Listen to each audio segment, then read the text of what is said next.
Students, आज हम नया टॉपिक पढ़ने जा रहे हैं। उसका नाम है न्यूक्लिक एसिड। न्यूक्लिक एसिड के इंट्रोडक्शन में आज हम पढ़ेंगे कि क्या होता है न्यूक्लिक एसिड। ऐसे कंपाउंड्स, स्पेशली बायो के स्टूडेंट्स के लिए तो ये चीज़ नई नहीं है, पर स्पेशली मैथ्स के स्टूडेंट को लिए थोड़ा सा फर्स्ट टाइम वो लोग पढ़ेंगे। तो न्यूक्लिक एसिड्स किसे हम कहते हैं? वो कंपाउंड्स जो कि आनुवंशिक सूचना यानी हेरिडिटरी जितनी भी करेक्टर्स होते हैं, अपने आनुवंशिक जितने गुण होते हैं उनको रेस्टोर करते हैं, परिरक्षित करते हैं, और कोशिका के अंदर साथ में एंजाइम्स की सिंथेसिस को भी अनुलेखित करते हैं या ट्रांसक्राइब करते हैं और ट्रांसलेट भी करते हैं, स्थानांतरित भी करते हैं। उनको हम न्यूक्लिक एसिड कहते हैं। तो इनका काम हमारी बॉडी का सबसे इम्पॉर्टेंट वर्क ये परफॉर्म करते हैं। ये प्रोटीन्स की तरह से ही लंबी श्रृंखला वाले पॉलीमर्स, और जिसको हम न्यूक्लियोप्रोटीन कहते हैं, उनके रूप में पाए जाते हैं। यानी न्यूक्लिक एसिड जो एक्चुअली में पाया किसके रूप में जाते हैं? न्यूक्लियोप्रोटीन, प्रोटीन के साथ जुड़ के ही पाए जाते हैं, और जो कि बहुत ही केयरफुली इसका अगर हम जल अपघटन करें तो ये न्यूक्लिक एसिड में और प्रोटीन के अंदर विभाजित हो जाते हैं। दो प्रकार के न्यूक्लिक एसिड होते हैं, इतना तो सबको पता होगा, डीएनए एंड आरएनए, जिसको हम बोलते हैं डीऑक्सीराइबो न्यूक्लिक एसिड और राइबो न्यूक्लिक एसिड। डीएनए कहाँ पाया जाता है? ये कोशिका के न्यूक्लियस में पाया जाता है, केंद्रिका में पाया जाता है, और आरएनए साइटोप्लाज्म या कोशिका द्रव में पाया जाता है। इसकी प्राथमिक संरचना के बारे में अगर हम देखें तो न्यूक्लिक एसिड जनरली कलर्ड है, सॉलिड होते हैं, और माइल्ड स्थितियों में अगर इनका जल अपघटन करते हैं तो ये न्यूक्लियोटाइड देते हैं, और न्यूक्लियोटाइड का फिर जल अपघटन करें तो ये फॉस्फोरिक एसिड को निकाल के न्यूक्लियोसाइड में बदल जाते हैं। अतः न्यूक्लियोटाइड न्यूक्लियोसाइड के फॉस्फेट एस्टर हैं। क्या है न्यूक्लियोटाइड? ये न्यूक्लियोटाइड न्यूक्लियोसाइड के फॉस्फेट एस्टर है, मतलब न्यूक्लियोसाइड में अगर फॉस्फेट का अणु जोड़ दें तो न्यूक्लियोटाइड बन जाएगा। और न्यूक्लियोसाइड जो है वो अकार्बनिक अम्लों की उपस्थिति में अपघटित होकर शर्करा व क्षार बनाते हैं। और अगर यानी कि न्यूक्लिक एसिड न्यूक्लियोटाइड में बदलते हैं, न्यूक्लियोटाइड न्यूक्लियोसाइड में बदलते हैं, और न्यूक्लियोसाइड जो है अल्टीमेटली इनऑर्निक एसिड की उपस्थिति में बेस, नाइट्रोजनस बेस और शुगर या शर्करा में बदल जाता है। देखो एक सिंपल सी रिएक्शन दे रखी है। न्यूक्लिक एसिड जलीय अमोनिया 115 डिग्री सेंटीग्रेड पर या कोई भी एंजाइम अथवा बेरियम हाइड्रोक्साइड या एंजाइम न्यूक्लियस की उपस्थिति में ये न्यूक्लियोटाइड देते हैं। इसका जलीय अमोनिया की उपस्थिति में ये बदल गए न्यूक्लियोसाइड और H3PO4 यानी फॉस्फोरिक एसिड। इनऑर्निक एसिड की उपस्थिति में ये प्यूरिन, पिरिमिडिन और शर्करा में बदल जाते हैं। प्यूरिन, पिरिमिडिन क्या है? नाइट्रोजनस बेस हैं।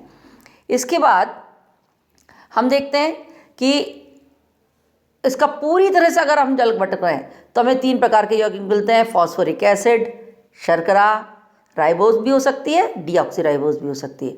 और अकार्बनिक क्षार कौन कौन से होते हैं? Purine and pyrimidine. मुख्यतः ये दो ही होते हैं और इनके अलग अलग भाग होते हैं, जैसे कि H3PO4 इस फॉस्फोरिक एसिड, ये पाया जाएगा। राइबोज, शर्करा, हम कार्बोहाइड्रेट पढ़ चुके हैं। राइबोज 5 मेंबर रिंग संरचना है, और इसमें 1 2 3 4 5 कार्बन, इस तरीके से मैंने इसको हावर्ड का संरचना के हिसाब से फ्यूरेनोज रिंग के अंदर दिखा रखा है इसको। और राइबोज शुगर में, और डीऑक्सी का अंदर क्या होता है कि कार्बन नंबर 2 पर देखो जरा H और OH है, डीऑक्सी के अंदर ऑक्सीजन हट जाता है, HH है। ये सबसे मेजर डिफरेंस होता है डीएनए और राइबोज और डीऑक्सीराइबोज में।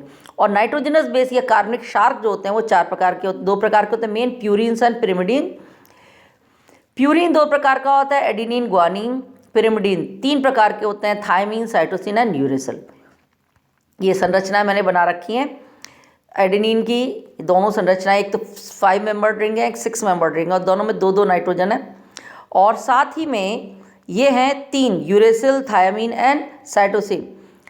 Guanine, adenine, guanine, thymine, cytosine. इसके अलावा शर्करा की प्रकृति के आधार पर हम न्यूक्लिक एसिड को 2 भागों में बांट सकते हैं। पहले डीएनए, जिसको डीऑक्सीराइबो न्यूक्लिक एसिड कहते हैं, ये किस किस से मिलकर बनता है? फॉस्फोरिक एसिड, डीऑक्सीराइबोज शर्करा और कार्बनिक क्षार। अब प्रश्न उठता है कि कार्बनिक क्षार कितने प्रकार के होंगे? कार्बनिक क्षार मैंने फिर बताया, प्यूरिन और पिरिमिडिन के रूप में बांट सकते हैं। प्यूरिन एडेनिन और ग्वानिन, ए और जी से इसको रिप्रेजेंट करता है। Pyrimidine, thymine and cytosine. यानी कि डीएनए अगर होगा तो AGTC या एडेनिन ग्वानिन थाइमिन और साइटोसिन हमें नाइट्रोजनस बेस या कार्बनिक क्षार मिलेंगे। पर अगर आरएनए है तो what is the basic difference क्या है? फास्फोरिक एसिड होगा, दोनों में होता है। डीऑक्सी की जगह कौन सी शुगर होगी? राइबोस शुगर होगी, जिसके अंदर OH होगा। और कार्बनिक क्षार वापस दो होंगे, प्यूरिन और पिरिमिडिन। पर बेसिक डिफरेंस क्या होगा? एडेनिन ग्वानिन तो होंगे ही होंगे, पर थाइमिन की जगह यहाँ पर यूरेसिल आ जाता है। टी गायब होता है, थाइमिन गायब होता है, उसकी जगह क्या आ जाता है? यूरेसिल। और सी या साइटोसिन तो होता ही होता है। अब what are the basic differences between DNA and RNA? कई बार पूछ लिया जाता है एग्जाम में।